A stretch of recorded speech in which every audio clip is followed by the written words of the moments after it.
Hum, Bom dia. Domingo, 9h30 da manhã. Só tô conseguindo preparar essa aula agora. Um cafezinho acho que vai bem, né?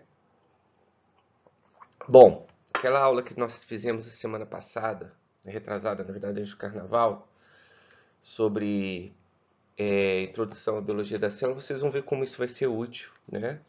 Para as próximas aulas, para vocês poderem entender, estarem contextualizados, né? Nos assuntos que nós vamos tratar. Hoje a gente vai falar da cinética dos fármacos, né? Basicamente, ela trata de como que as moléculas das substâncias, se meu filho aí atrás, das medicações, né, elas vão se mover por dentro do seu corpo, né? Obviamente, o remédio não se teletransporta, né, da sua, da sua boca, né, para onde ele tem que agir lá, sítio de ação, né, que a gente chama sítio de ação. Ela precisa, tem todo um monte de processos orgânicos que levam essa medicação a chegar no seu destino, e é isso que nós vamos estudar agora, tá? Bom, isso aí vocês se lembram da nossa primeira aula, que é a festa da marula. É um elefantinho aí, enchendo a cara com marulas madurinhas, né? No momento que ele ingere esse álcool primeiro tem que atravessar, o que vocês estão vendo aqui é a barreira de células do intestino, de um intestino, né? Não dele, mas para representar isso, né? Esse álcool tem que atravessar essa barreira de células, né? Para cair dentro do espaço interno, do meio interno que a gente chama, né? E a partir daí esse álcool chega em receptores específicos no cérebro desse elefante, né? Produzindo assim o efeito farmacológico que a gente já viu também na nossa primeira aula, né? A gente tem aqui o elefante de porre. Então, essa é a dinâmica, né, de das etapas, né, da interação entre a medicação e a droga, né, e o organismo. Começando pelo nosso comportamento, que foi basicamente a primeira aula, quando a gente falou de porquê, né, de uma forma geral, assim, né, qual é a nossa relação com a substância que nos faz buscar determinada droga, seja com uma finalidade terapêutica, recreativa ou funcional. Hoje a gente vai falar da farmacocinética. Na próxima aula a gente vai falar da farmacodinâmica. Né? E praticamente o restante do curso a gente vai falar dos efeitos farmacológicos dessas substâncias que nós vamos falar que são psicofármacos, são medicações que modulam a função do sistema nervoso. O álcool é um psicofármaco, tá? Já foi usado por muitos séculos como medicação para tratar ansiedade, induzir sono, como anestésico, né? Nada melhor que um belo de um porre para você desmaiar e poder arrancar sua unha ou cortar a sua perna em paz, né? Enfim, é, é, as substâncias que modulam a função do sistema nervoso vão ser o assunto das nossas próximas, da maior parte das aulas, né, do curso e o efeito delas especificamente. Mas para a gente saber o efeito, a gente tem que conhecer a máquina na qual esse sistema atua. Né? Por isso que o nosso curso vai ser muito baseado em neurobiologia. A gente vai hoje, então, estudar a parte da farmacocinética, né, que é dividida nessas 4 fases básicas. Né? A palavra farmacocinéticas vem quinos do grego, que significa movimento, significa atividade, e fármacos é droga em grego. Então, farmacocinética é o movimento, a cinética, a dinâmica das drogas dentro do organismo, né? Que passa por essas 4 etapas didaticamente divididas. Obviamente, isso não é uma realidade biológica, isso é um modelo para estudo, né? E organização de conhecimento sistemático, que é a absorção, né, que eu gosto muito de chamar de assimilação, que é exatamente a etapa onde a substância penetra no seu organismo, para a partir daí poder ter os seus efeitos. Temos a distribuição, que é exatamente a substância, depois que ela penetrou no seu organismo, ela vai ter que se espalhar, né, pelo corpo, vai ter que, por exemplo, se o local de ação é o seu pé, a droga vai ter que chegar no seu pé, né? E ela vai fazer isso através do sangue. Aí parte dessa droga vai ficar parada no tecido gorduroso. Agora, todo mundo sabe, né, que uma medicação ela tem um efeito limitado no tempo, né? Ela é dose dependente. Se você tomar 2 gotas de Novalgina, não vai adiantar nada para sua dor de cabeça. Você tem que tomar pelo menos 20 gotas. Né? Tudo isso está relacionado com essas 2 próximas etapas, que é a metabolização e a eliminação, né? Que são as etapas aonde que o organismo utiliza para retirar essa substância do corpo. Na verdade, o organismo, a gente tem um órgão que é o fígado, né? Que grande parte da função desse órgão é exatamente eliminar toxinas ou substâncias tóxicas estranhas ao organismo que porventura você venha ingerir junto com o seu alimento. A vaca está lá pastando, né? Ela não está vendo o cogumelo alucinógeno que está ali no meio da grama, ela manda para dentro. Aí o que acontece? Tem um fígado que vai ter o trabalho de pegar essa substância exógena que ele não deveria estar consumindo e eliminá-la e destruí-la, e junto com o ruim jogar isso para fora do corpo, que é os processos de metabolização e eliminação. E a gente vai falar um pouquinho sobre eles também. A gente vai começar agora pela absorção, que como eu disse, eu gosto de chamar de assimilação. Aqui a gente está vendo algumas apresentações de medicações para poder entrar no seu corpo, né? A gente tem aqui o que a gente chama de óvulos, que na verdade cápsulas de gelatina cheias de um óleo, né? Que vai estar, esse óleo basicamente é onde está o princípio ativo da medicação, porque ele é um princípio lipossolúvel, então ele não vai se dissolver em água. Exemplo, vitaminas A, D, quando elas são usadas em reposição, né, elas são substâncias oleosas. Então, elas geralmente são dadas em óvulos como esses aqui. Né? Podia ser o óleo direto, mas o gosto geralmente é muito ruim, então as pessoas se organizam em óvulos. Isso aqui são comprimidos, drágeas revestidas, cápsulas, que são também outras apresentações de substâncias, mas que já tem uma solubilidade em água, como a gente vai ver daqui para frente. Então, essas quatro formas aqui são as mais populares para medicações que são ingeridas, ou seja, você usa o próprio sistema digestivo como meio para absorver a medicação. Né? É a forma mais popular e mais difundida da gente poder tomar medicações, onde elas fazem um caminho, mais ou menos, do alimento que você come. Né? São dissolvidas no estômago ou absorvidas no estômago também e no intestino. Mas aqui existem outras 4 formas que mostram as outras vias que a gente tem para poder absorver medicação. Né? Isso aqui seria basicamente uma bombinha do Aerolim, que utiliza como via de assimilação a mucosa do seu pulmão, da sua traqueia, né? Na verdade, essa medicação vai ter uma ação local ali. Dificilmente a gente usa isso para uma medicação que a gente no cérebro. A gente não vai usar essa via, existem vias mais eficientes. Mas é uma via de assimilação de substância. Tanto que quando você usa a bombinha, alguns segundos depois, seu coração começa a aumentar de frequência, ou seja, o efeito farmacológico no coração da medicação que você usa para bronquite. Ou seja, essa medicação foi absorvida pelo pulmão, foi distribuída pelo corpo, chegou no tecido cardíaco e produziu um efeito farmacológico ali. Isso aqui também é típico, que é a pomada ou o creme que são utilizados na pele, né? Também, a gente não utiliza a pele, geralmente, como um meio de absorção e assimilação de medicações que vão ter um efeito no corpo como um todo, no local à distância. Geralmente é o uso que nós chamamos de tópico. Por que tópico? Porque no topos, do grego, local. É ali que a medicação vai agir.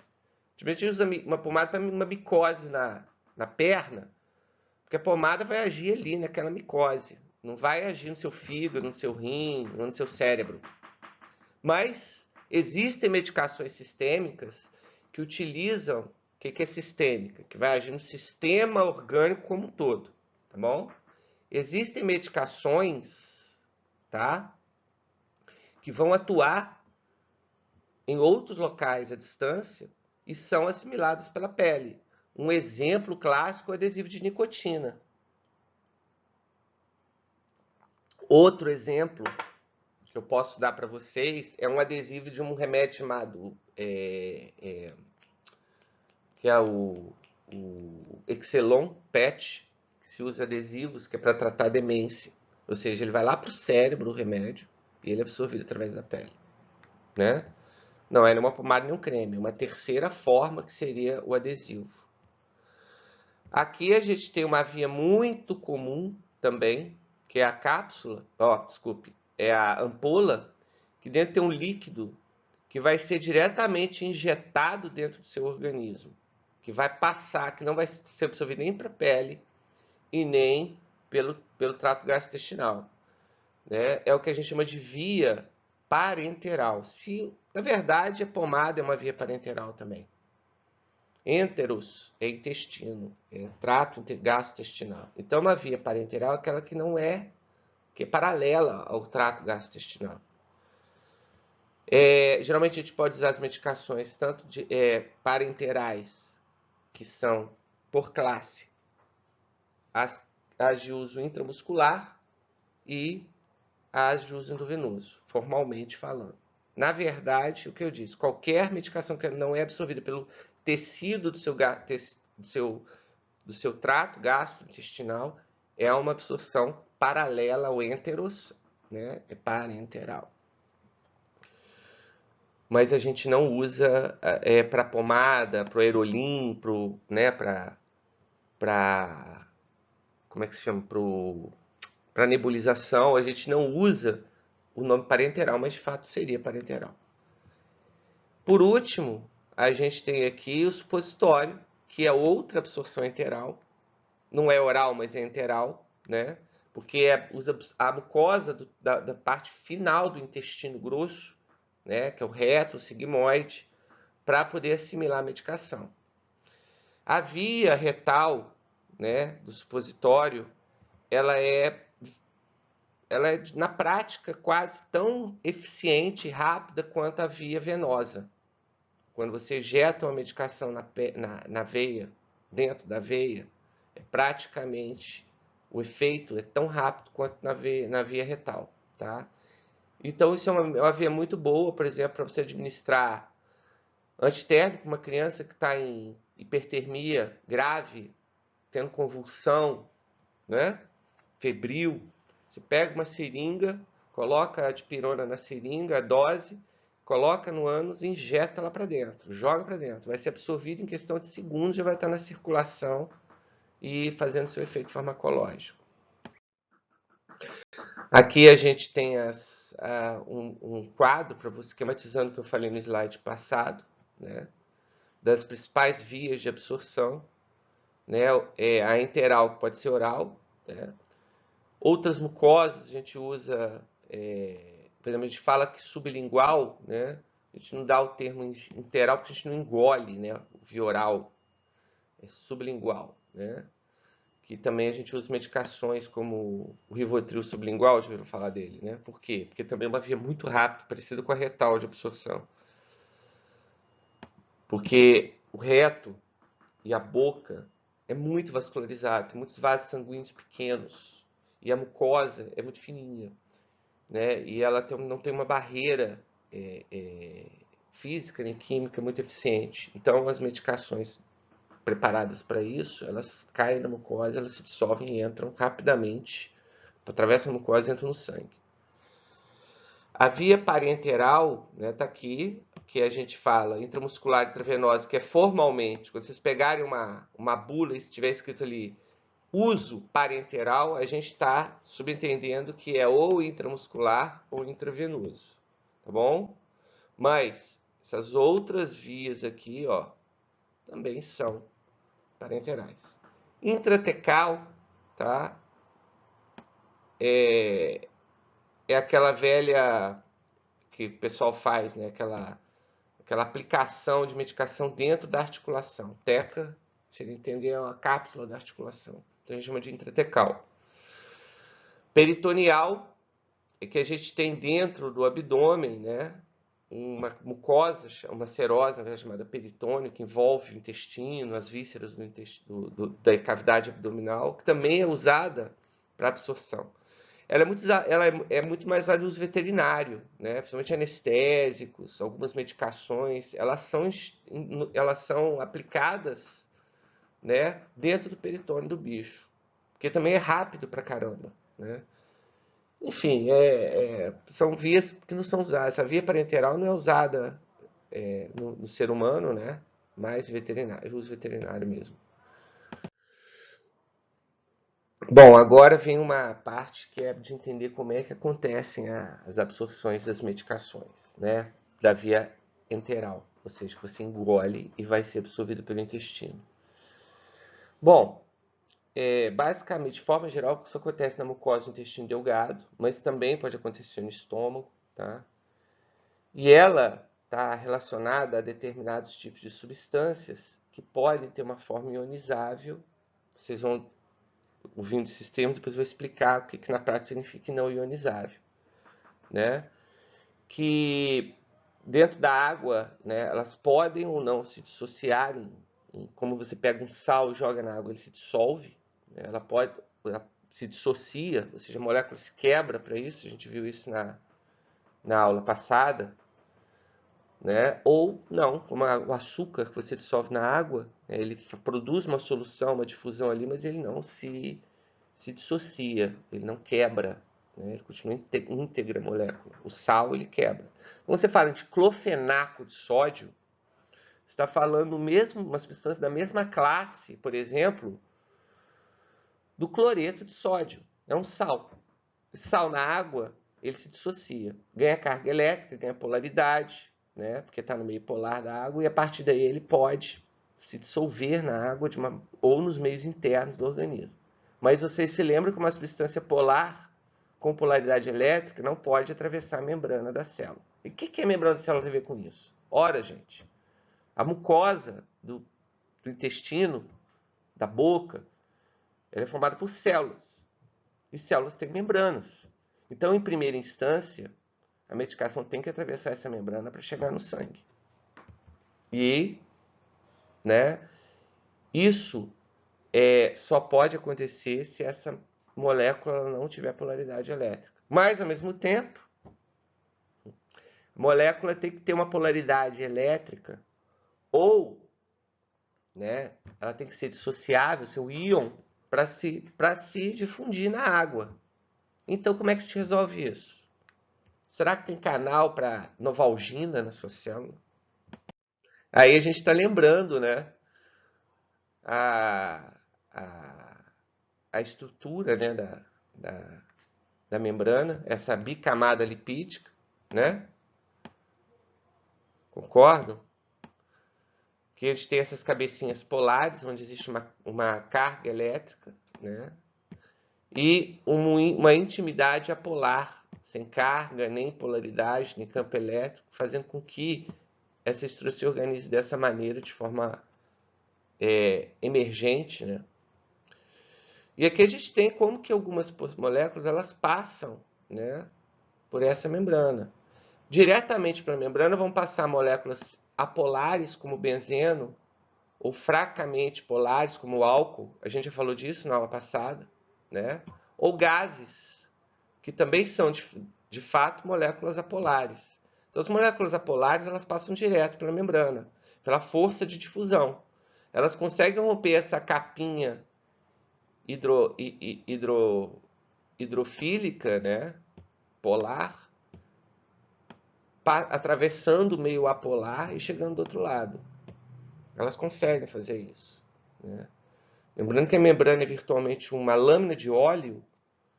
Para atravessar essa lâmina de óleo, só outro óleo ou uma substância parecida com óleo. Benzeno, vocês sabem que é a benzina, que é um solvente, né, que dissolve inclusive gorduras e tinta a óleo, né? Bom, outras moléculas, como glicose, aminoácido, que são moléculas polares, que são moléculas hidrofílicas, com um campo elétrico rodeando elas, e por isso elas são completamente estranhas à camada bilipídica, né? Essas moléculas vão precisar, bem como íons, óbvio, que já são cargas elétricas ambulantes, né, vão precisar de canais e transportadores para entrar na célula. que são esses aqui, revendo, né? Um canal, que é uma proteína, né, que a gente viu, tridimensional, utilizada para transportar moléculas como, por exemplo, íons, que são pequenos, né? O transportador, que é utilizado para colocar moléculas maiores, como glicose e aminoácidos, para dentro da célula, né? E aqui aquelas bombas que consomem energia, que utilizam, que transportam literalmente as substâncias contra o gradiente de concentração, que está aqui, ó, né? Que é a força de difusão que a gente estudou na aula passada, o motor para o transporte passivo, que não gasta energia. Então, basicamente, isso aqui é utilizado para substâncias que são naturais do nosso metabolismo, como os íons, como... Estou meio descabelado ainda. Como, né, esses componentes da nossa nutrição, que são aminoácidos, a glicose. Não existe canal nem transportador de dipirona, não existe canal nem transportador de, sei lá, de clofenaco, de Voltaren, né? Então, a célula vai ter que, essa molécula vai ter que passar pela membrana. E isso é uma propriedade de qualquer droga que penetre no organismo. Ela tem que ser, pelo menos em parte do tempo, apolar, para atravessar a membrana. E aí que é o negócio. Mas também, ela tem que ser, em parte do tempo, ou quase sempre, polar, para poder se dissolver na água.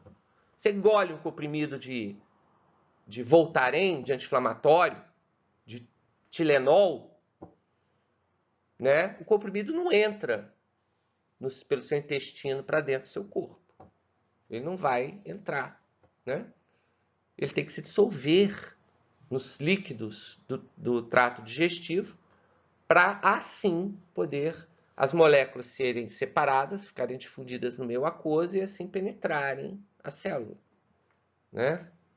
Só que para isso acontecer, ela tem que ser polar, ela tem que ter campo elétrico. E como é que ela atravessa uma membrana de óleo se ela não tem campo elétrico? Tirando, você lembra dos óvulos que a gente viu lá, né? Que ele é uma exceção. Você engole uma substância que é um óleo, então ela vai ter o caminho de qualquer óleo para a sua digestão.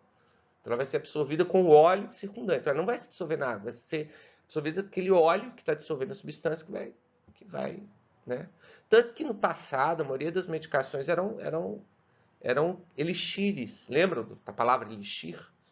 Né? Que eram basicamente soluções de álcool, porque o álcool ele dissolve substâncias apolares, ou, né, soluções oleosas, para poder absorver a substância junto com o óleo ou com o álcool.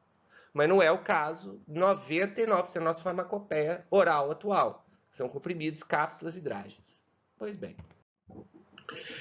Então, pô, eu vou te falar, eu esqueci que essa câmera tapa os textos. Ô, tragédia. Bom, paciência. Então aí que tá, né? Droga não faz parte do metabolismo, logo não existe na célula um transportador para droga, esse D coisinha é droga. Como resolver essa situação? Então tá aí, é exatamente tudo que eu já falei, né? O algoritmo, ó, em azulzinho, drogas devem passar direto através da membrana, porque não tem transportador, drogas devem ser lipofílicas, mas ao tempo elas entram por diferença de concentração. Mas se elas são lipofílicas, como é que elas vão dissolver no líquido do corpo? Tirando os óleos, né? Que eu não vou explicar como funciona. Então aqui está uma explicação técnica do que tem que ser, né? Porque, primeiramente, a molécula da medicação é uma molécula muito pequenininha. Ela é da ordem do tamanho da glicose, por exemplo, né? Ou talvez até menor, né? Porque ela tem algumas dezenas de átomos, né? Então, ela é uma molécula de cinética muito boa, então, ou seja, não existe um impedimento energético, né?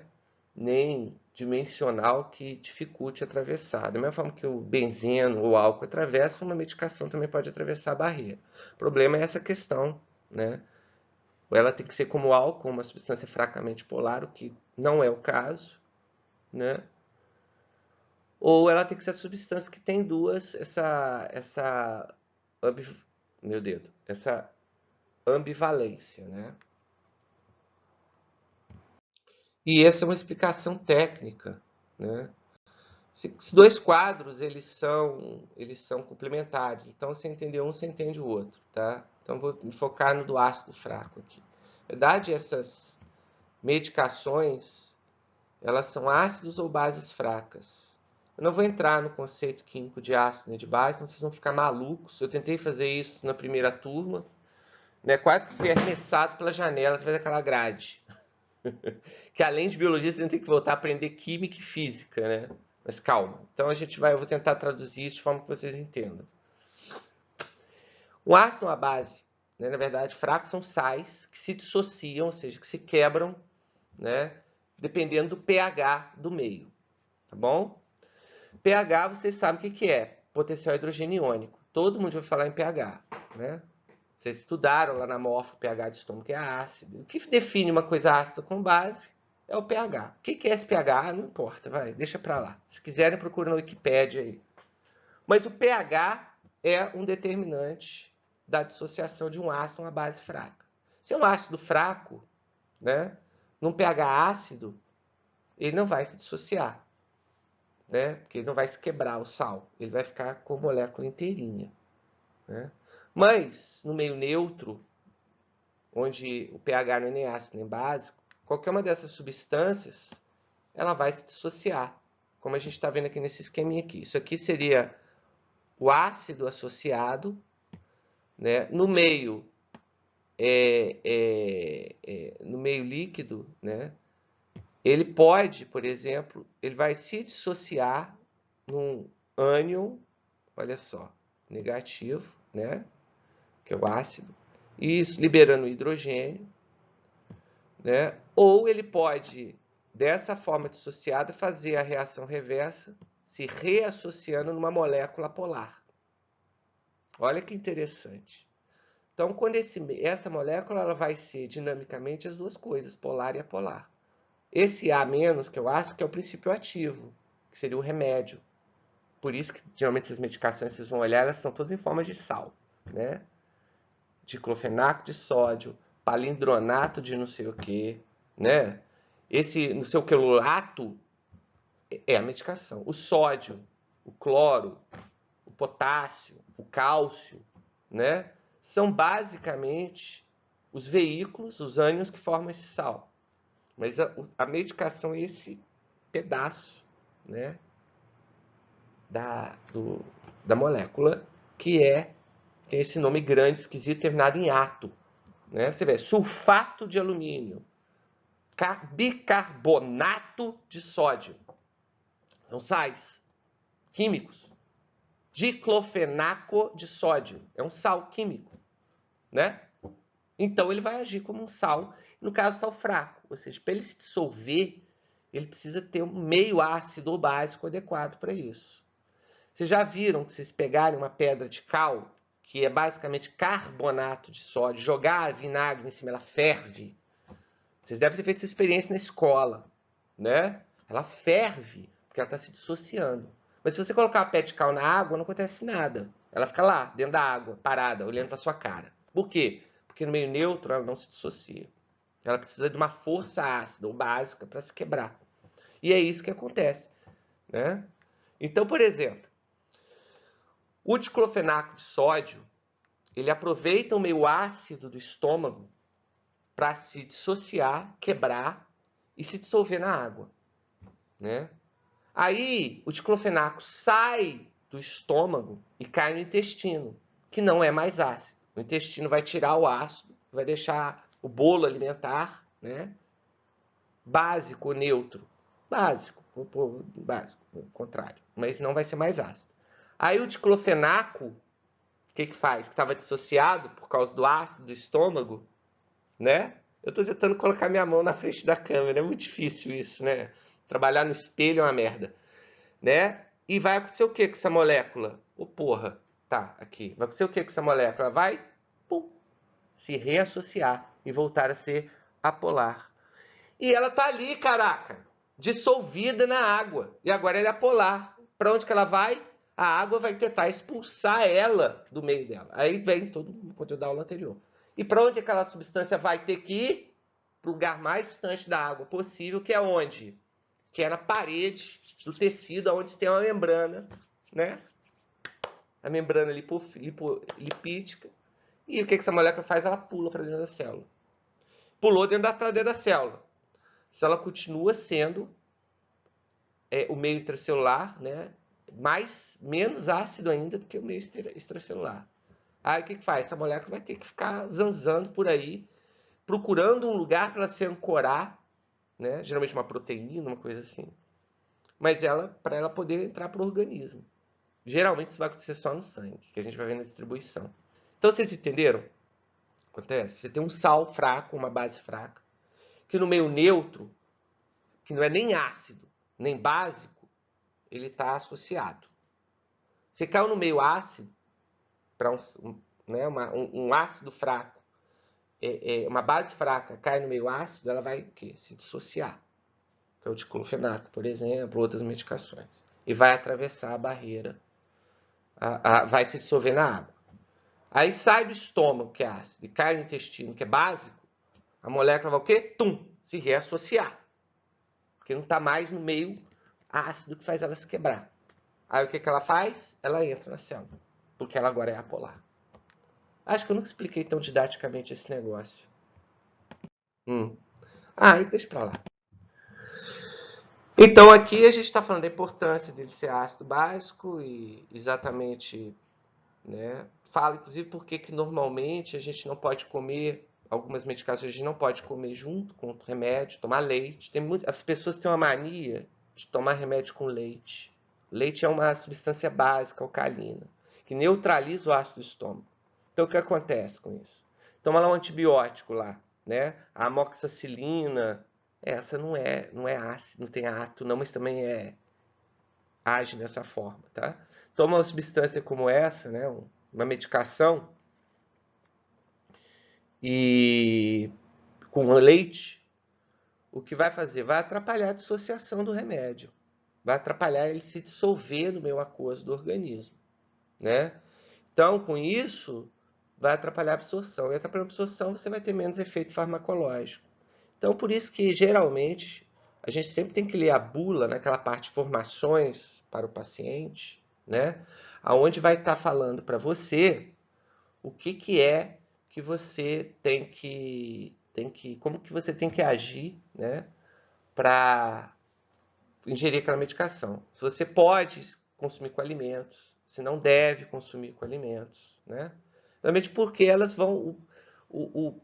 qualquer coisa que você toma com remédio pode neutralizar o pH ácido do estômago, atrapalhando a dissociação da molécula e assim a dissolução dela e a futura absorção. E tem outros motivos também, mas eu não vou entrar nisso não. Sequestro proteico, um monte de coisa assim. Mas, basicamente, isso é uma importância. Vocês vão ter que sempre orientar os pacientes que estão tomando medicação, que vocês vão ter um contato semanal com esse paciente, né? Toda semana ele vai no consultório de vocês. Vocês vão ter que falar, às vezes faz parte talvez do trabalho de vocês, pegar a bula do remédio do paciente, ler com ele e compreender isso. Ser sensível, porque aí se você não tivesse tido essa aula, olha a importância. Você ia continuar tomando remédio com leite, e na hora que seu paciente falar, doutor, mas não pode tomar com leitinho, não. Pesa no estômago, você fala, pode, isso é bobagem, isso aí. Não pode, tá? Não pode. Então, dentro dos motivos de falha terapêutica, por que o esquizofrênico não está parando de surtar e coisas do gênero, a gente pode ter, né, problema como ele está tomando Aldol com leite, né? Então, na bula traz a informação sempre, isso é lei, se ela pode ou não pode ser consumida com alimentos, que tipo de alimentos, quanto tempo antes ou depois de se alimentar você pode tomar um remédio, etc, etc, etc. Né? Aqui é um gráfico interessante que já é um pedaço do processo de distribuição, né? Que é a gente comparar a via de assimilação, a gente vai usar oral ou a parenteral.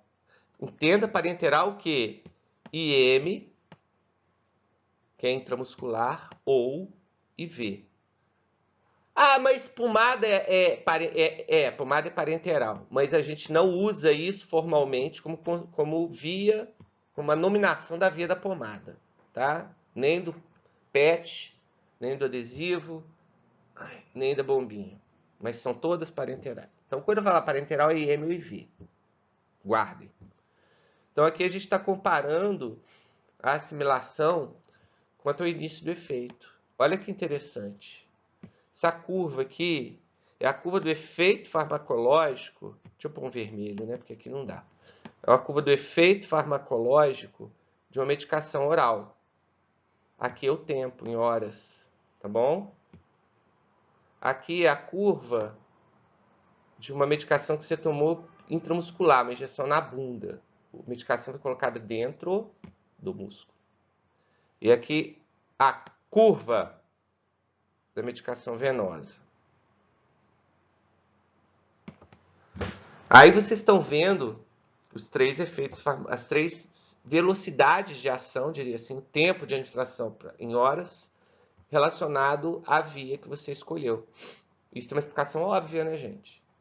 Na via oral, né, ele colocou o subcutâneo aqui também, porque o subcutâneo é igual ao oral. A via oral, a substância tem que se dissolver no líquido do corpo. Tem que sair do estômago, ou até no próprio estômago. Tem que entrar em contato com a mucosa, né? Tem que atravessar a mucosa aos poucos, um processo, chegar no sangue. A via intramuscular é mais rápido. Você pegou a substância e jogou dentro do músculo, né? Aquela substância já dentro do músculo, ela já vai correndo ali dentro do líquido, do ladinho dos vasos sanguíneos, já vai entrando ali, já vai rapidinho para a circulação sistêmica fazer o efeito farmacológico. E a venosa, óbvio, né? Você jogou direto na veia, você parou, você pulou, você eliminou a etapa de assimilação, gente. Ainda existe assimilação na etapa muscular, né? Mas quando você joga no sangue, não tem assimilação, já que é direto na distribuição, já está ali no sangue. Então o efeito é quase imediato. Quando eu falo quase imediato, é da ordem de segundos. Injeta adrenalina no sangue venoso, na veia do braço do paciente, conto até 3. 1, 2, 3. Ela já está agindo no músculo cardíaco dessa pessoa. Tá? Então, vocês pensem nas indicações de cada uma dessas vias.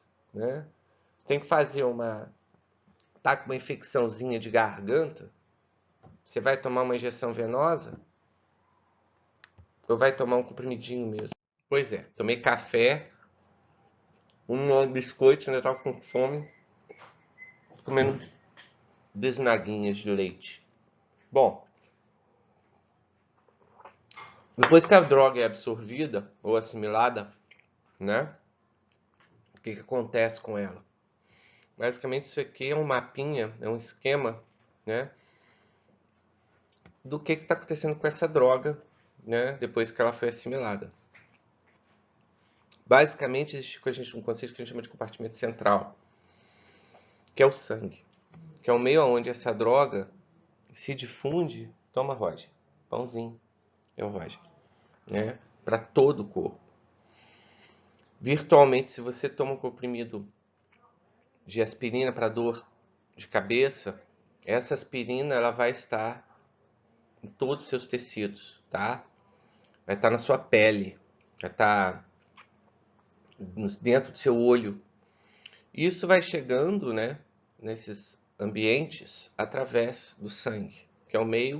O sangue é o tecido, né, conectivo que literalmente integra todas as partes do seu corpo. E os objetivos dessa integração é a difusão de oxigênio, nutrientes e outra, né, de substâncias como hormônios e tudo, para produzir uma comunicação em todas as partes do corpo. Olha o rosa, só que no lado. Vem, vovô, vem. Vem, vovô. Oi, gente. Oh, neném, fofo. Dá oi pros meninos, dá. Pronto, agora eu vou pagar ele dando um pãozinho pra ele. Adora pizza.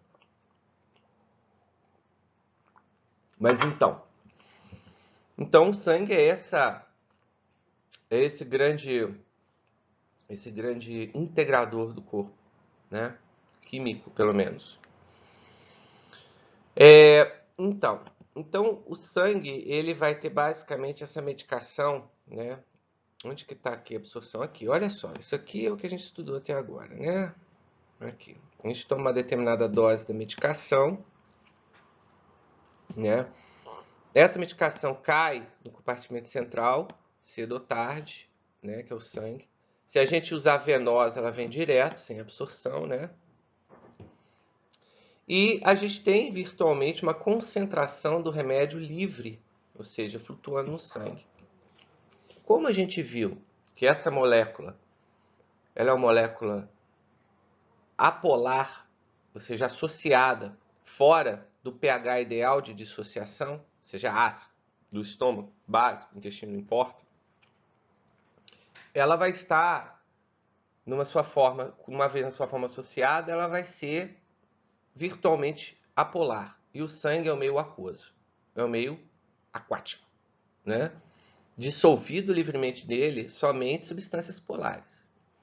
Então, na verdade, grande parte dessa medicação, quando eu falo grande parte, é 90% dela, 95% dela, ou seja, grande parte mesmo, vai estar ligado a proteínas do sangue, como a albumina. Porque as proteínas, se vocês se lembram bem, são moléculas muito grandes, né? Que estou desenhando uma proteína. A gente faz sempre uma linhazinha enroladinha, como um bolinho, assim, porque é uma fita de aminoácidos, né? Que vai se enrolando por causa da conformação da interação topográfica dessas moléculas. Que vai ter partes que são, ou seja, a proteína é uma grande molécula anfipática, é um grande detergente, como fosfolipídio, porque ela tem partes que são que são polares, até ionizadas, geralmente é negativo esse íon, e outras partes que não, geralmente mais internas. Opa, foi mal. Apaga aqui. Apaga isso. Apaga isso. Vou usar vermelho. Partes mais internas, né? Que não são polares, são apolares. Então aqui é um meio para você, para uma medicação apolar, se associar, se ligar, se esconder ali, né? E a proteína se torna, como a albumina, um grande caminhãozinho que transporta dentro dele, dentro do baú, né, os produtos. Não só medicações. A gente tem uma infinidade de moléculas apolares que têm que ser difundidas pelo corpo, como o próprio colesterol, como eu já falei para vocês, o triglicéride, né? Que só vão poder fazer isso associado a proteínas, lipoproteínas, né? Por causa dessas características químicas de uma casca polar e um miolo apolar, né? Então, essas grandes moléculas, né, vão ser os caminhõezinhos que vão transportar. Então, o sangue está passando ali, o vaso sanguíneo capilar, pela mucosa do intestino, a molécula cai na célula, é apolar, sai da célula, cai no sangue, zup, rapidinho se liga uma proteína dessa, pega carona num caminhão desse e vai circular por aí. Então, 95% da substância está dentro desses caminhões. 5% é o que, pela cinética química, está ali fora, ou tentando entrar, ou sendo empurrada para fora, ou por causa da força de fusão ser muito grande, ela ainda escapa para dentro da água, mas é essa a regra. Tá? Então, quando você toma medicação, grande parte dela está associada a proteínas plasmáticas. Isso é uma coisa muito interessante. Porque a dose de medicação que você toma, ou seja, a dose ela tem que ser suficiente para ação terapêutica. Necessariamente, essa dose suficiente para ação terapêutica é, de fato, muito menor do que a dose que você tem que ingerir, porque 90% vai ficar agarrado nas proteínas. Então, isso faz uma característica clássica da medicação, que a dose que você consome, de fato, é muito maior que a dose terapêutica. Porque grande parte do tempo essa molécula vai estar presa nos caminhõezinhos proteicos circulando pelo sangue, né? Outra coisa, isso aumenta também o tempo de ação dessa droga no organismo, ou o tempo de presença da molécula no organismo. Se você tomar alguns tipos, sei lá, você tomar virtualmente qualquer medicação, apesar do efeito dela passar 8, 10, 20 horas depois, ou seja, porque a concentração caiu abaixo do limiar de ação terapêutica, né? A ação terapêutica vai acontecer quando a concentração da substância tiver entre o mínimo e o máximo, né? Ideal. Mas esse mínimo aqui, ele pode ser muito maior do que a quantidade total de medicação no sangue, porque grande parte dela está presa na proteína que está aqui. Então, se a substância caiu, né, abaixo do mínimo para o limiar de ação terapêutica, ela para de fazer efeito. Você não vai mais perceber o efeito dela, mas ela ainda está circulando. Então, se você toma o comprimido de Tilenol, ele vai estar circulando no sangue por semanas. Porque à medida que ele cai do limiar de ação terapêutica, vai continuar sendo eliminado. Mas isso é muito individual para cada substância, tem algumas substâncias que são mais lentas, são mais rápidas. Mas a ideia importante é essa. O que faz com que a gente sabe que uma vez que você toma medicação, isso não significa, tá, que a dose que você está tomando é a dose que vai ser usada no seu corpo. E há uma outra questão que a gente vai ver dali para frente, né? Aqui no próximo slide, quando a gente fala desses processos de distribuição. Então, a distribuição de uma medicação pelo compartimento central, ela vai estar, a maior parte dela ligada a proteínas, uma pequena parte que é o fármaco livre, que é exatamente, olha a palavra biodisponibilidade aqui, é exatamente, vou marcar de azul, é exatamente a quantidade, é a substância que vai agir, é que está livre no sangue, que vai de um local de ação terapêutica. Uma parte dela vai estar também chamado reservatórios teciduais. Sabe como é o reservatório tecidual de remédio do seu corpo? Você tem um caminhão que está circulando, mas existe um armazém. E onde é esse armazém? Se a maioria dos fármacos são substâncias apolares ou fracamente polares, que vão estar associadas, que vão estar em meio hidrofóbicos, como o interior de uma proteína plasmática, elas também vão se acumular em tecido gorduroso. Tecido gorduroso. Então, todas as gorduras do seu corpo, elas tendem a concentrar um pouco de medicação que você tomou, né? Principalmente se a medicação for um óleo, né? Tipo assim, quando a gente usa vitamina, tipo vitamina D, vitamina A, que são oleosas, você toma, elas caem no sangue, vão para as proteínas plasmáticas, geralmente vai para as lipoproteínas, onde junto com triglicérides ou com colesterol, e vai seguir eles até o tecido adiposo. Então, é muito fácil você se intoxicar com determinadas substâncias meses depois de usá-las, porque elas ficaram acumuladas no tecido gorduroso. Quando? Quando você faz aquela dieta que você quer perder 25 quilos em um mês. Entre todas as M's que essa dieta vai causar, uma delas é que você vai estar jogando, entendeu? Em um período curto de um mês, um monte de escórias, um monte de moléculas que estão guardadas nesse armazém, às vezes há anos, né? E isso vai produzir efeitos, pode produzir efeitos no organismo.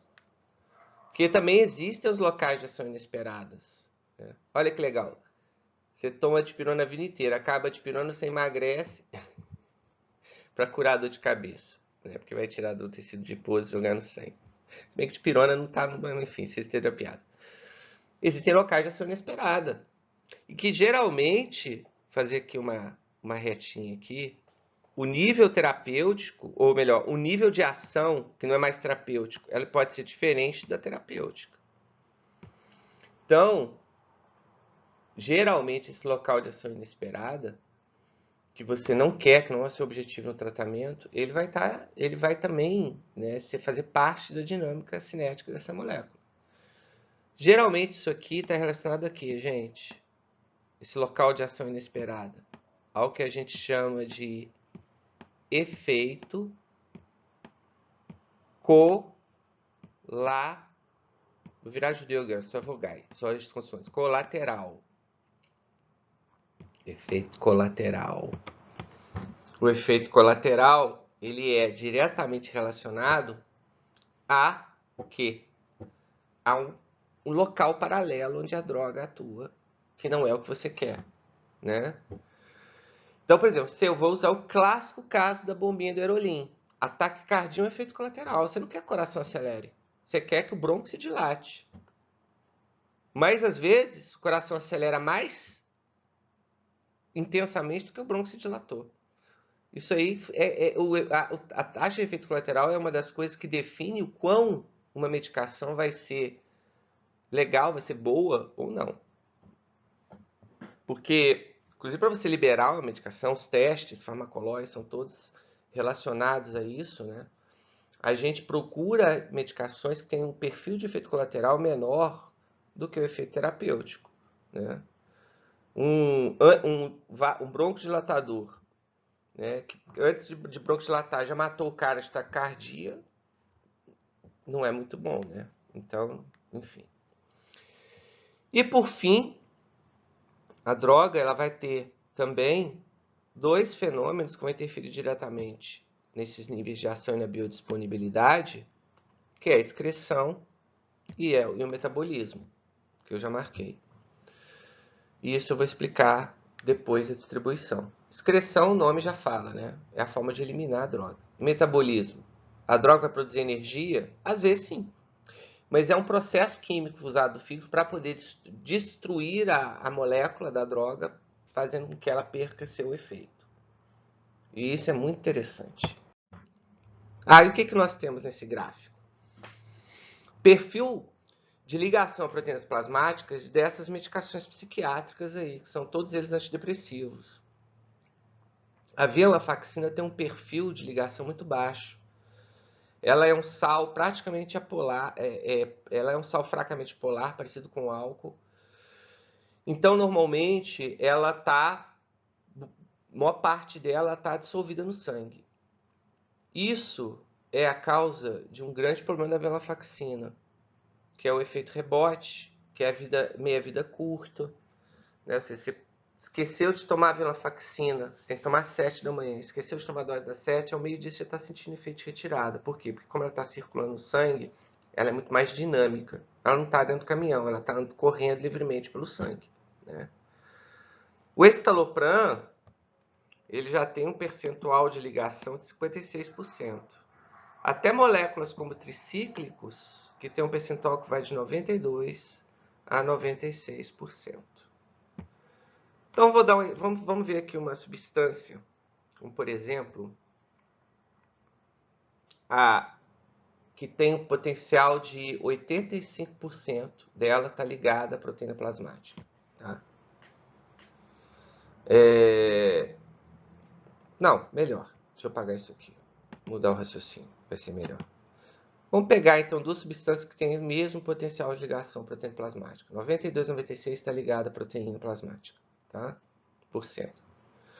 A proteína, obviamente, que eu vou representar agora por uma bolinha roxa, né? E esse miolinho dela aqui, que é o sítio, o ninho apolar onde essas medicações ficam ligadas, era um recurso limitado. Não tem caminhão à vontade.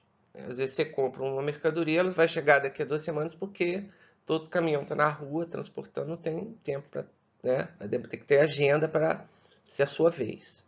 Então, esse transportador proteico é um recurso limitado. E, obviamente, o que acontece? Uma substância aqui, né, que está aqui fora, volta. Não é isso, eu queria só o xizinho.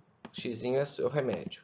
É uma substância que está aqui fora e também é lipossolúvel, né? Quando ela tá, você toma uma dose de medicação e ela cai no sangue, ela quer pegar carona no caminhão. E isso não é uma caixa o remédio não é literalmente uma caixa de papelão morta, parada e congelada dentro de uma proteína de caminhão. É uma molécula dinâmica, né? Imagina uma pessoa querendo pegar o ônibus, correndo atrás do ônibus. Aí tem um carinha na porta. Ele precisa chegar em 10 minutos no trabalho. Cara, Vem cá, meu filho, sai daí. Tira ele e pega o lugar dele. Então, isso acontece no mundo químico também, né?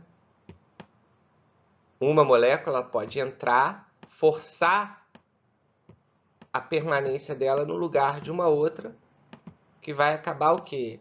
Sendo forçada a sair. Então, essa concentração, né?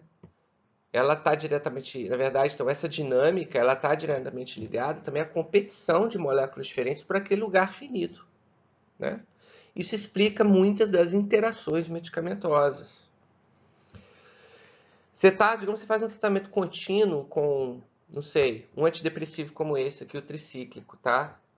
E aí você toma, por acaso, você pega uma gripe, você toma um antibiótico, que tem uma taxa de ligação às vezes maior do que essa, 98%, 99%. O que esse antibiótico vai fazer com a biodisponibilidade do seu tricíclico? Vai aumentar ela. Por quê? Porque ele vai competir com a proteína plasmática para entrar no lugar do tricíclico e jogar ele no sangue. E o que acontece com isso?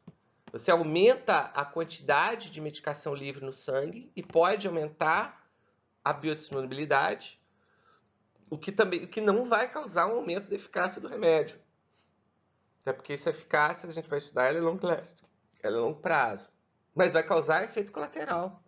Porque os locais de ação indesejados ou inesperados também vão receber maior quantidade de moléculas livres.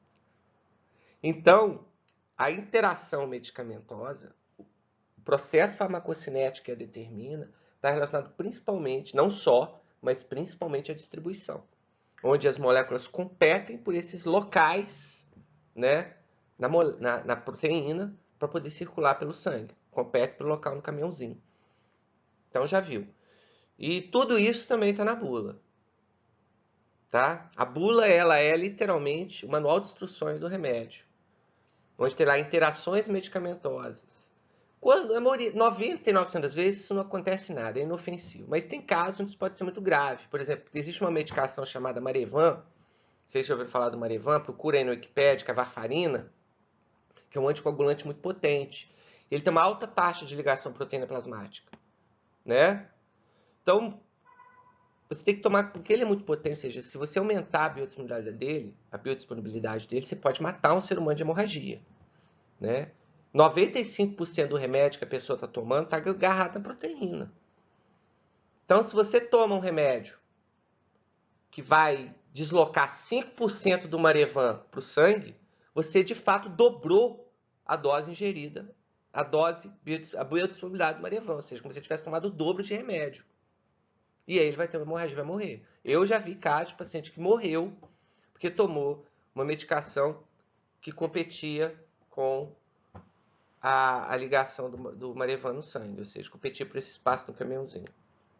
Então é um assunto importante, né? No 6, eu mais uma vez repito, vou olhar para vocês aqui, porque eu fico olhando para minha cara. Vocês vão estar toda semana com um paciente, tá? Que está provavelmente tomando medicações psiquiátricas e vai estar continuando tendo uma vida, usando N outros remédios. Então você pode ser o que vai salvar a vida do seu paciente, né?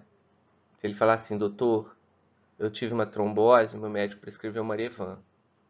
Aí você vai falar, eita, vamos ver aqui na bula se você pode continuar tomando fluoxetina, porque existe uma coisa chamada biodisponibilidade, que está relacionada à ligação da molécula à proteína do seu plasma. E essa ligação é competitiva. O Marevan e a fluoxetina vão competir pelo mesmo lugar. Então, se você tomar 5 mg de Marevan, pode fazer o efeito de 10, porque tem outra medicação ocupando o lugar que o Marevan deveria ocupar no seu sangue. Entendeu? É isso. Vamos pro próximo slide. Deixa pra lá, esse barreira hematocefálica. Tá, isso é o seguinte, o seu cérebro ele tem vasos, são revestidos por células por fora para dificultar atravessar a substância ali. Geralmente você tem que ser muito lipofílica para entrar no cérebro, tá? Substâncias tipo penicilina dificilmente entram no cérebro, porque ela é um sal, ela é, por natureza, uma substância hidrossolúvel. Tanto que se penicilina oral funciona muito mal, porque ela não ela absorve pouco, porque ela não é lipossolúvel, ela não é polar, ela é um hidrossolúvel, chamada penicilina cristalina. Então se usa pela veia. Tanto que, historicamente, a penicilina sempre foi venosa ou intramuscular. Eu, por exemplo, tive pneumonia com 5 anos de idade, quando não existiam esses antibióticos, né? Porque essa baba branca tem motivo, eu sou velho. Então, eu tive que tomar 30 injeções de penicilina na bunda, 2 por dia, durante 15 dias. Eu nunca vou me esquecer disso na minha vida. Por que não existia penicilina oral? Por quê? Porque a porra da penicilina é um sal hidrofílico, né? E não poderia ser absorvida pela via enteral, porque ela não tem uma forma não dissociada e uma forma polar. Hoje vocês têm, né? A eritromicina, o clavulin. Olha que lindo, eu me fodo, vocês se dão bem. Mas tá bom, é a vida, né? Bom, biotransformação.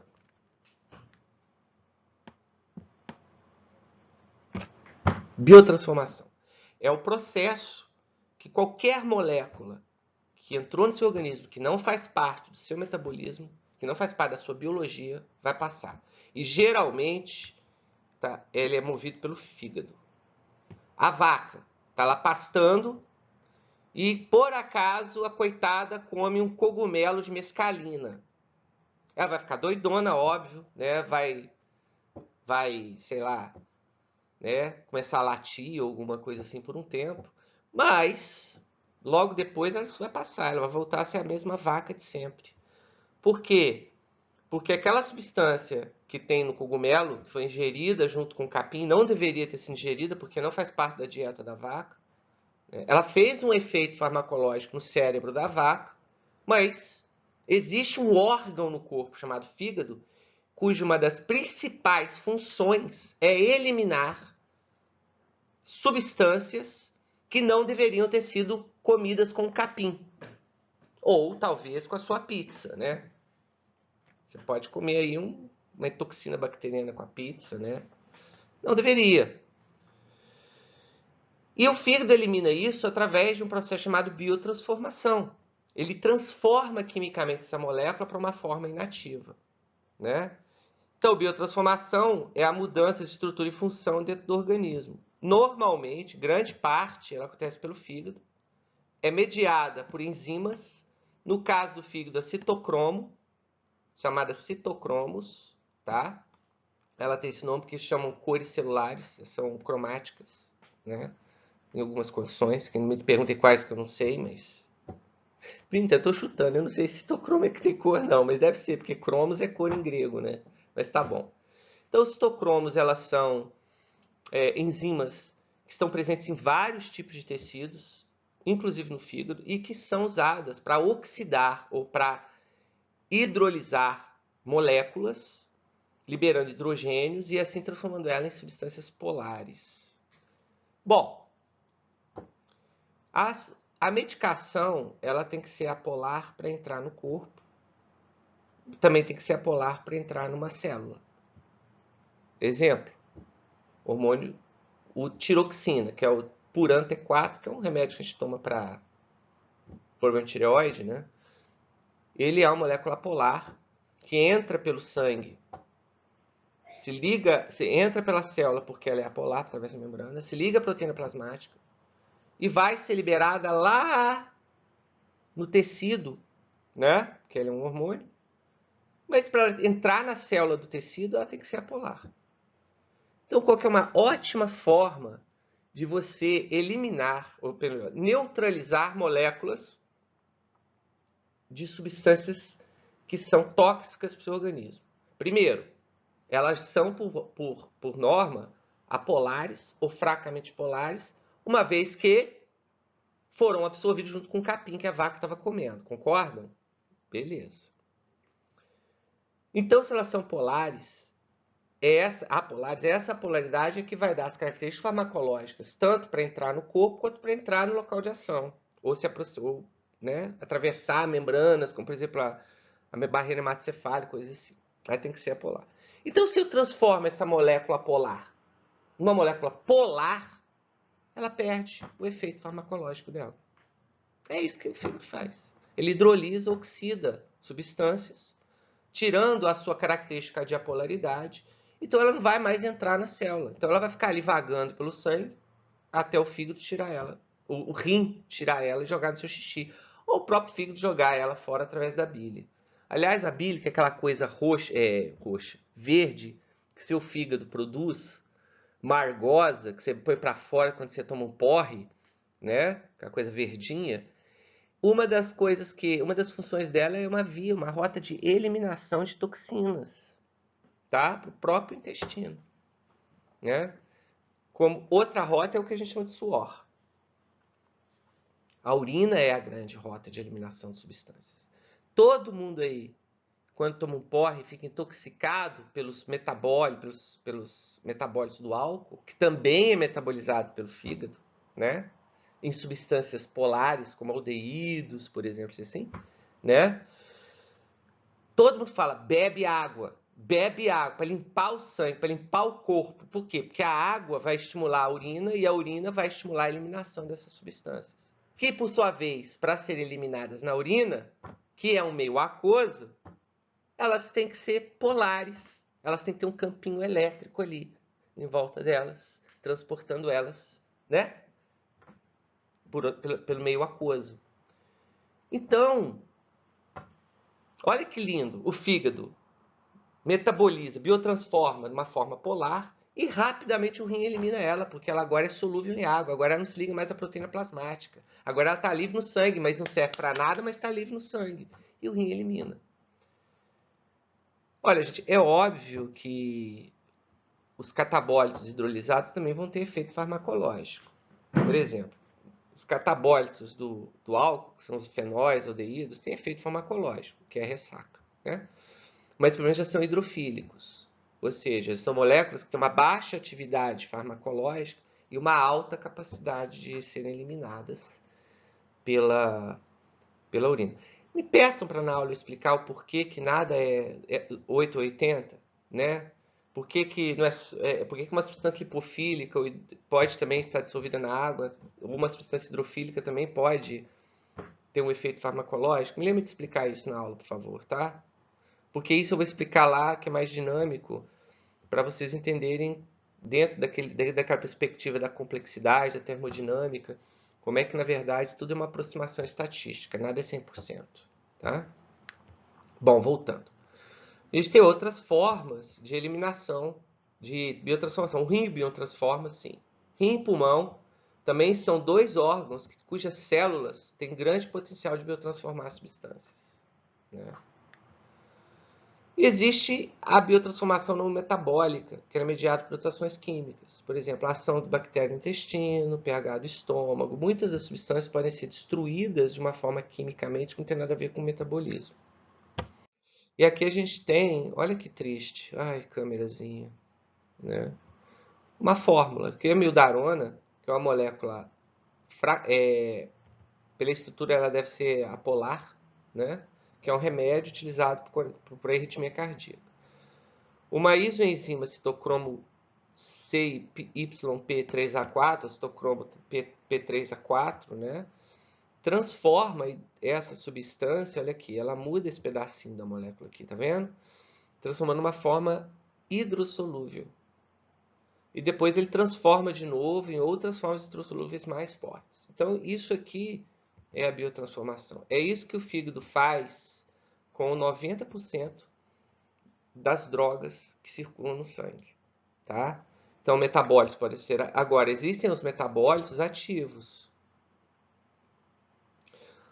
A gente pode usar o fígado para poder metabolizar, a gente pode enganar o fígado. É o que a gente faz com a fluoxetina, por exemplo, que na hora que ele vai transformar a molécula em outra, e apesar de transformar a molécula mais solúvel, também transforma a molécula quimicamente mais ativa, né? A norfluoxetina, que é o primeiro metabólito da fluoxetina, ela é muito mais ativa do que a própria fluoxetina, lá nos receptores que ela vai agir, a gente vai estudar para frente. Então, isso é uma possibilidade do corpo enganar o fígado, tá? O corpo não, a indústria farmacêutica enganar o fígado para poder ganhar dinheiro. Porque assim a fluoxetina, aí ela vai, o que vai acontecer? Se você transforma ela numa forma, se o fígado transforma a fluoxetina numa forma ativa, vai circular mais tempo no sangue, porque um dos determinantes do tempo de ação de uma medicação, eu falei que é a concentração no sangue, né?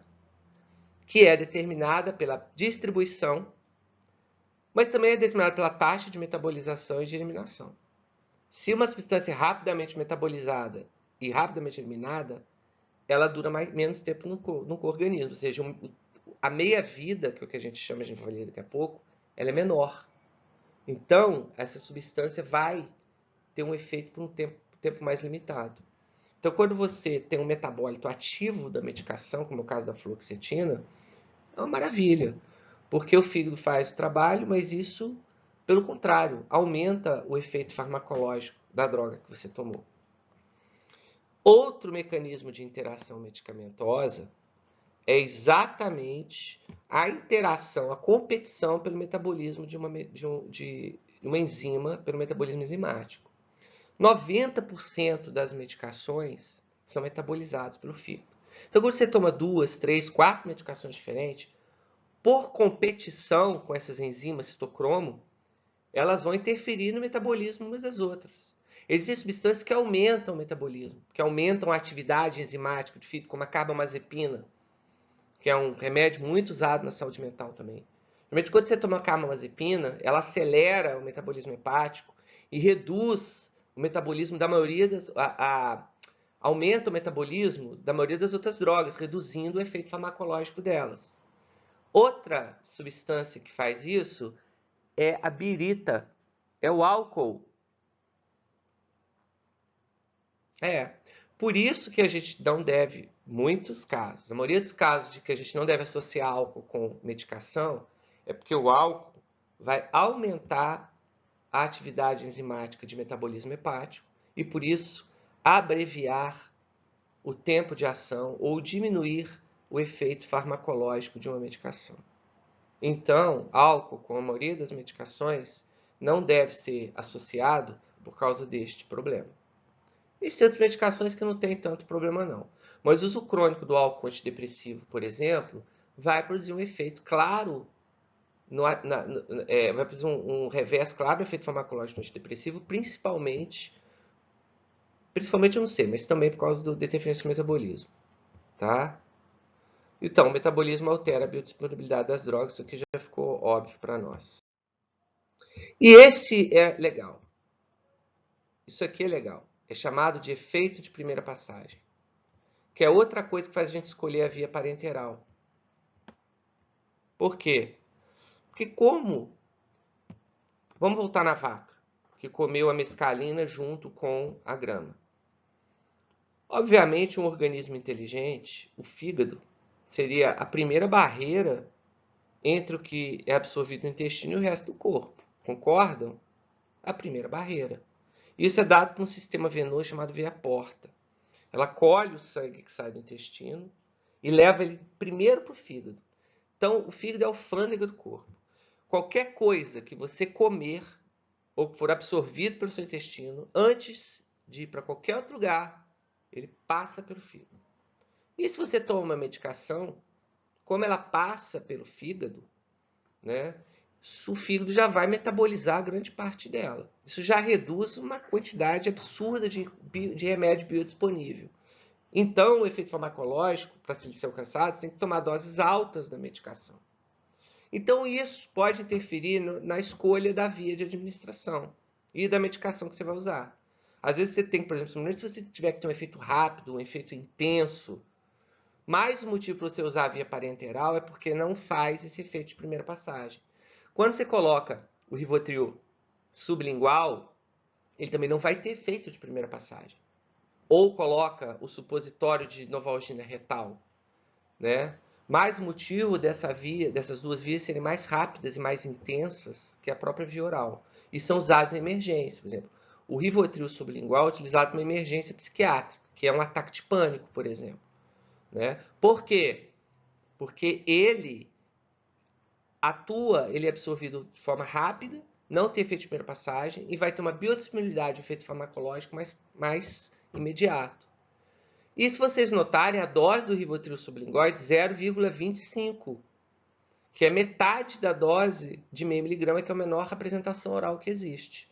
Por isso, porque você precisa de uma quantidade menor de medicação para ter o mesmo efeito, porque não tem, porque o problema da primeira passagem não vai acontecer. Bom, isso também significa que se você engolir um comprimido de uma medicação parenteral, se é quebrar a cápsula e engolir, 90% das vezes isso não vai fazer efeito, porque a cápsula não foi feita para ser absorvida pelo intestino, né? A medicação ali, né? São poucas as medicações que você pode, que é a mesma molécula das duas vias, né? Se você engolir um comprimido de Rivotril sublingual, provavelmente não vai fazer efeito nenhum, ou quase nenhum efeito, porque ele vai sofrer efeito de primeira passagem, então você vai ter uma dose talvez 10% que você teria com comprimido de meio miligrama, né? Então isso é muito interessante. E também a indústria farmacêutica usa isso para ganhar dinheiro. Porque quando essa molécula, o metabólito dela, é realmente a droga que vai funcionar, ou seja, a indústria enganou seu fígado, né? Isso pode levar, né, ou seja, a primeira passagem para ser um aliado do tratamento. Estamos acabando já, ai, graças a Deus, estou cansado. E a eliminação é exatamente a rota de retirada dessa substância ou do metabólito dela do sangue, né? A principal rota de eliminação, peraí, antes, voltando, a gente pode considerar de uma forma rigorosamente conceitual que a biotransformação pelo metabolismo hepático já é, de fato, uma forma de eliminar a substância, pelo menos eliminar o princípio ativo, né? Mas a molécula continua circulando. Então isso aqui é um rigor que eu trouxe para vocês, deixa eu pôr de vermelho, para a gente poder simplesmente entender que a metabolização já é realmente um processo de eliminação e muitas drogas depois de metabolizadas, principalmente se o metabólito for lipossolúvel ou fracamente hidrossolúvel, ele vai ser eliminado pela bile. Pode acontecer sim, como eu disse, na natureza a exceção é a regra. Existem moléculas que são lipossolúveis, são metabolizadas e continuam lipossolúveis. Essas normalmente serão eliminadas pela bile, tá? Muitos antibióticos são eliminados pela bile. Olha que legal. Se eu tiver uma infecção no intestino, se eu tomar um antibiótico lipossolúvel, será bom? Se for na mucosa do intestino, pode ser. Porque ele vai ser eliminado, talvez até com metabólito ativo, pela bile, e vai ter ação de um tópico, né? Olha que legal. Muito bem. Agora, a forma renal, ela já elimina principalmente as formas metabolizadas pelo fígado, que se tornaram hidrossolúveis, ou aquelas moléculas que por natureza já sempre foram hidrossolúveis. Ou seja, pode eliminar assim a droga intacta, que é o caso da penicilina. Escutem, gente, o organismo não previu que de um homem inventar uma agulha ia ter coragem de atravessar a pele e colocar essa agulha dentro do sangue de um outro ser humano. Então, gente, o fígado não previu as substâncias hidrossolúveis no metabolismo hepático. Então, 90% das substâncias hidrossolúveis que são absorvidas de forma parenteral, elas não vão ser metabolizadas, vão ser eliminadas pelo rim. Isso é muito interessante, porque o homem, a indústria farmacêutica, mais uma vez, usou isso para ganhar dinheiro. Então, a penicilina, por exemplo, pode ser uma droga de primeira escolha para tratar a infecção renal, porque ela é hidrossolúvel, ela é eliminada de forma hidrossolúvel na urina, e a partir daí, ela pode agir como tópico no tecido ali do ureter, da bexiga que esteja com a infecção. Então, ou seja, sua urina vai virar literalmente um meio de antibiótico. Você fica, digamos, seja como uma cistite, né? Então, sua urina vai ficar 90% do dia cheia de antibiótico. E assim, atuando ali, a bactéria vai se lascar. E com pouco efeito colateral, porque é uma substância hidrossolúvel.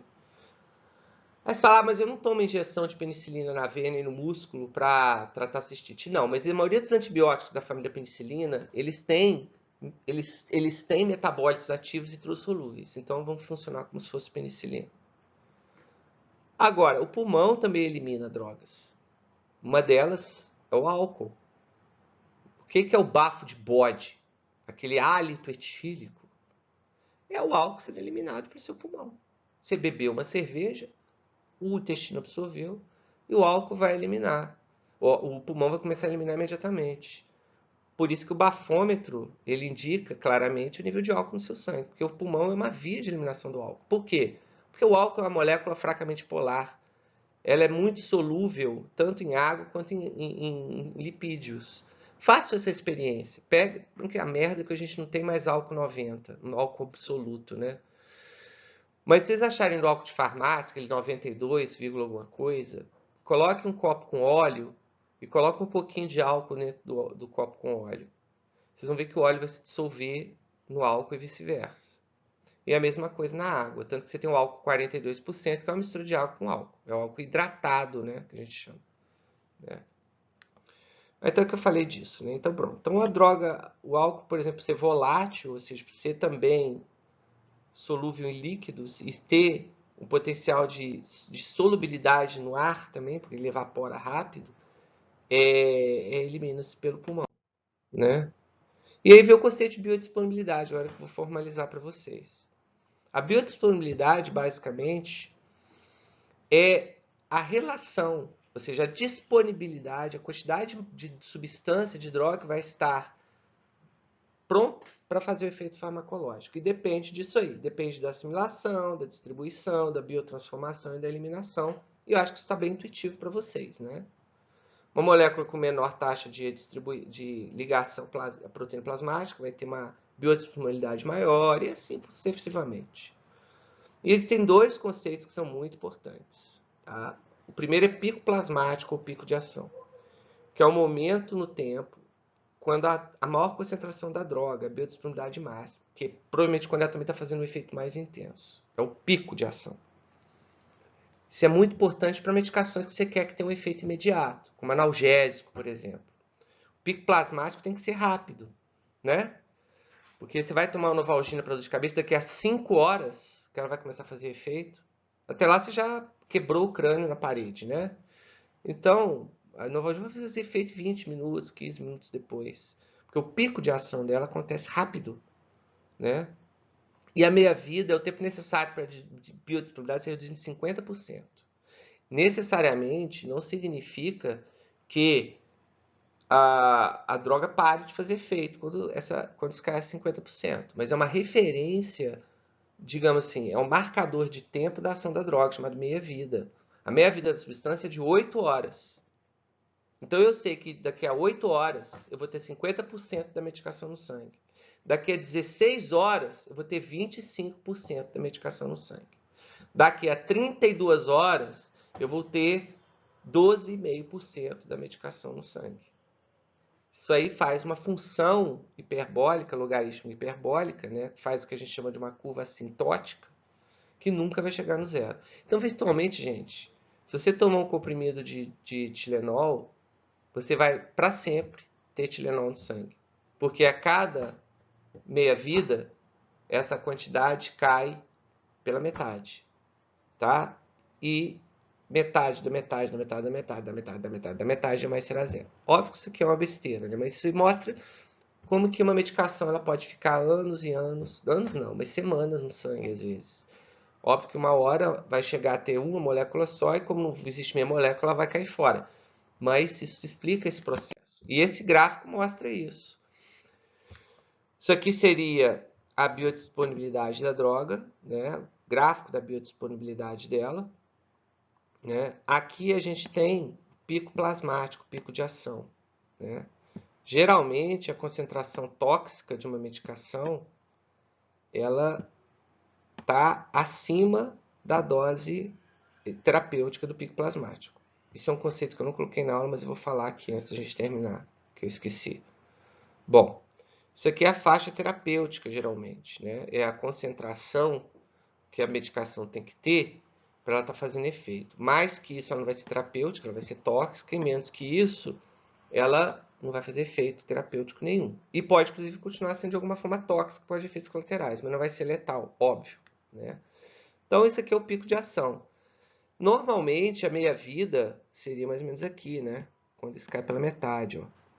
Né?